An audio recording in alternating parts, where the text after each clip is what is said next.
আসসালামু আলাইকুম সীমাজ কিচেনে আবারও সবাইকে ওয়েলকাম জানাচ্ছি। আর আজকে আমি তৈরি করব খুব মজাদার এবং হেলদি একটা খাবার, পটেটো অ্যান্ড এগ স্যান্ডউইচ। এটা তৈরি করা কিন্তু খুবই সহজ আর তেমন কোনো ঝামেলা লাগে না। এখানে আমি প্রথমে দুটো ডিম সাথে সামান্য একটু লবণ দিয়ে ভালো করে ফেটিয়ে নিচ্ছি। আর এটা ভালো করে ফেটানো কিন্তু হয়ে গিয়েছে। এখন এটা একটা সাইডে রেখে দেব।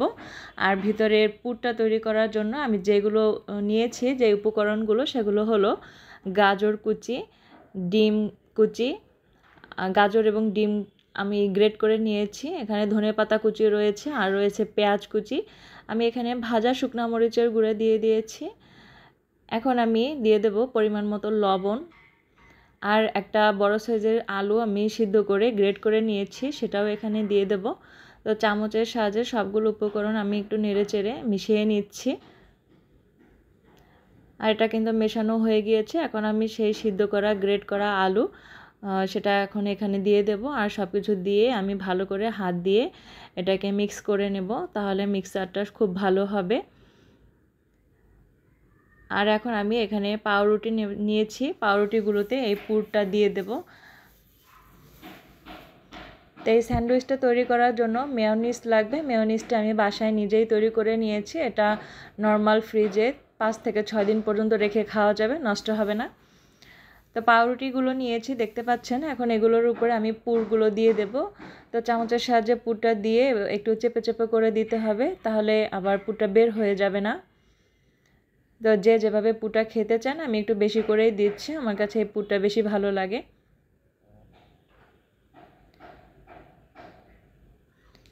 তো একেবারে পাশ থেকে পুরটা দিতে যাবেন না, তাহলে কিন্তু এগুলো ভাজার সময় বা ডিম লাগানোর সময় কিন্তু বের হয়ে যেতে পারে। সেজন্য ভিতর সাইডে থেকে চামচ দিয়ে ভালোভাবে এরকম করে চেপে চেপে বানিয়ে নেবেন। এখন উপর থেকে আমি মেয়োনিজ দিয়ে দিচ্ছি। মেয়োনিজটা যে যতটুকু খেতে পছন্দ করেন সেই অনুযায়ী দিয়ে দেবেন। আর এখন উপর থেকে আমি টমেটো সস দিয়ে দেব। টমেটো সসটাও যে যতটুকু খেতে চান সে অনুযায়ী দিয়ে দিবেন। এই নাস্তাটা খেতে কিন্তু খুবই ভালো লাগে। আপনারা চাইলে এটা কিন্তু বিকালের নাস্তায় অথবা সকালের ব্রেকফাস্টে এটা খেতে পারেন। এটা হেলদি একটা খাবার, তেমনি খুব টেস্টফুল। আর আমি বলতে পারি যে বাচ্চারা খুব পছন্দ করবে এই খাবারটা, এবং বাসার সকলেরই আশা করছি খাবারটা ভালো লাগবে। আপনারা এটা খুব সহজে অল্প ঝামেলায় তৈরি করে নিতে পারেন, তেমন কোনো ঝামেলা লাগে না। সকালে নাস্তা তৈরি করতে কিন্তু খুব সকাল সকাল উঠতে হয়। তো এভাবে কিন্তু আপনারা খুব সহজে নাস্তাটা তৈরি করে নিতে পারেন, কম ঝামেলাপূর্ণ, সহজে এটা তৈরি করে নিতে পারবেন। তো আমি উপর থেকে পাউরুটি আরেক পিস দিয়ে দিয়েছি। এখন কিন্তু এভাবে কোনাকুনি করে কেটে নিয়েছি, দেখতে পাচ্ছেন। তো এখন আমি যে ডিমটা ফেটিয়ে রেখেছিলাম সেই ডিমের ভিতরে এই পাউরুটিটা দিয়ে দিচ্ছি এবং উপর সাইডে একটা চামচের সাহায্যে ডিমগুলো লাগিয়ে নেব। এই কাজটা আপনারা একটু সাবধানে করবেন, কারণ বেশি উল্টানো পাল্টানো করতে গেলে কিন্তু আবার ভিতরে পুরটা বের হয়ে যেতে পারে। সেজন্য আপনারা এভাবে আলতো হাতে ডিমটা লাগিয়ে নেবেন, অথবা চামচের সাহায্যেও লাগাতে পারেন, যে যেভাবে লাগিয়ে নেবেন। তো এখন এই পাউরুটিটাকে আমি উঠিয়ে নিয়েছি এবং বাকি সবগুলো পিস কিন্তু আমি এভাবেই ডিম লাগিয়ে নেব। আর ওদিকে চুলায় কিন্তু একটা ফ্রাই প্যানে তেল বসিয়ে দিয়েছি। অল্প অল্প তেল দিয়ে কিন্তু এই রুটিগুলো ভেজে নিতে হবে।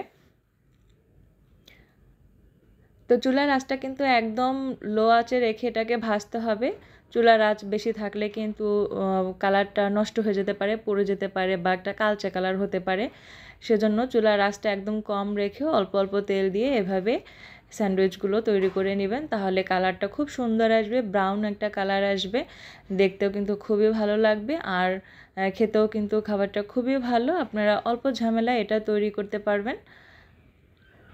আর বাচ্চাদের টিফিনে দিয়ে দিলে তো টিফিন বক্স কখনোই খালি আসবে না, তারা ইজিলি মজা করে এটা খেয়ে নেবে।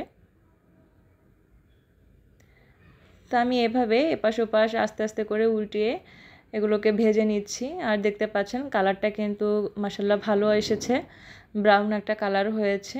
এভাবে চেপে চেপে এগুলোকে ভেজে নেবেন চুলার আঁচ অল্প রেখে। তো সবগুলো পিস কিন্তু আমি এভাবে ভেজে নিয়েছি।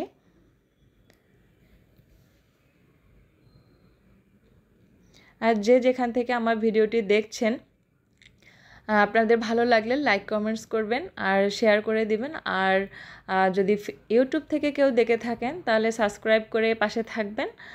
আর যদি কেউ ফেসবুক থেকে দেখে থাকেন তাহলে ফলো দিয়ে পাশে থাকবেন। আপনাদের একটা কমেন্টস কিন্তু আমাকে নতুন একটা ভিডিও তৈরি করতে উৎসাহিত করে এবং আমার জন্য এটা কিন্তু বড় একটা সাপোর্ট। তাই আশা করছি আমার পাশে থাকবেন এবং কমেন্টস করে আমাকে উৎসাহিত করবেন। আর দেখতে পাচ্ছেন এভাবে কিন্তু সবগুলো তৈরি করে নিয়েছি। তো দেখতে মাশাআল্লাহ কিন্তু খুবই ভালো হয়েছে আর খেতে কিন্তু অনেক টেস্টি হয়েছে। তো দেখুন এগুলো দেখতে যেমন সুন্দর আর আমার বাসার সবারই কিন্তু এটা খুব পছন্দের একটা খাবার। আশা করছি আপনাদেরও এটা খুবই ভালো লাগবে।